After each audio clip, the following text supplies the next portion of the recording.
আলাইকুম আপু। জি ওয়ালাইকুম আসসালাম। কি নাম? আমার নাম হচ্ছে সাথী। আসছেন কেন? প্রতিবেদনে ঢুকছে একটা মনের মতন মানুষের জন্য, খোঁজার জন্য। বিয়ে হয়েছে?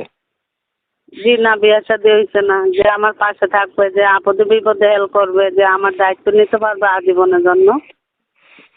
প্রিয় দর্শক, যারা যুক্ত থেকে কথাগুলো শুনছেন, আপু আসছে প্রতিবেদনে মনের মানুষ পাওয়ার জন্য, এবং মনের মানুষ পেলে উনি বিয়ে করবে। মনে রাখবেন, স্ক্রিনে দেওয়া নাম্বারে ফোন করবেন এবং তার সাথে কথা বলার জন্য অবশ্যই ওয়েট করবেন।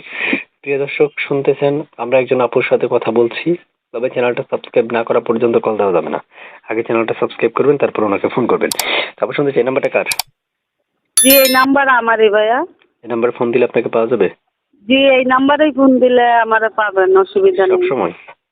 জি সব সময়। আগে কখনো বিয়ে শাদী হয়েছে? জি না ভাইয়া, আগে কখনো বিয়ে শাদী হয়েছে না। আচ্ছা, দেশের বাড়ি কোথায়? দেশের বাড়ি হয়েছে দেবীদুয়ার। বুঝি নাই। দেবীদুয়ার কসবা।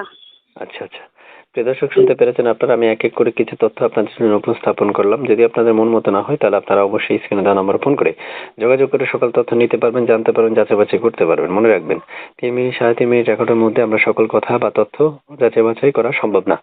আপনাদের প্রয়োজন স্ক্রিনে দেওয়া নাম্বারে ফোন করে যোগাযোগ করা, এবং আমরা এই জন্যই স্ক্রিনে নাম্বারটা দিয়ে রাখি। আমাদের কোনো পার্সোনাল নাম্বার দেওয়া থাকে না, এই জন্য আমরা সরাসরি ওনাদের নাম্বারটা দিয়ে রাখি, যাতে আপনারা কথা বলতে পারেন বা যোগাযোগ করতে পারেন। তারপর শুনতে চাচ্ছি শেষমেশ আপনার কাছে কিছু প্রশ্ন। পড়ালেখা কতটুকু করেছেন বা বাসায় কে কে আছে? জি পড়ালেখা কিছু করছি। বাসায় আমার 2টা বোন আছে, মা বাবা নাই। 2টা বোন আছে। পড়ালেখা করছি কিছু, আর কিছু টাকার অভাবে গরিবের মেয়ে, তার জন্য পড়ালেখা বেশি করতে পারছি না। আচ্ছা, তাহলে এই নাম্বারটা আপনার।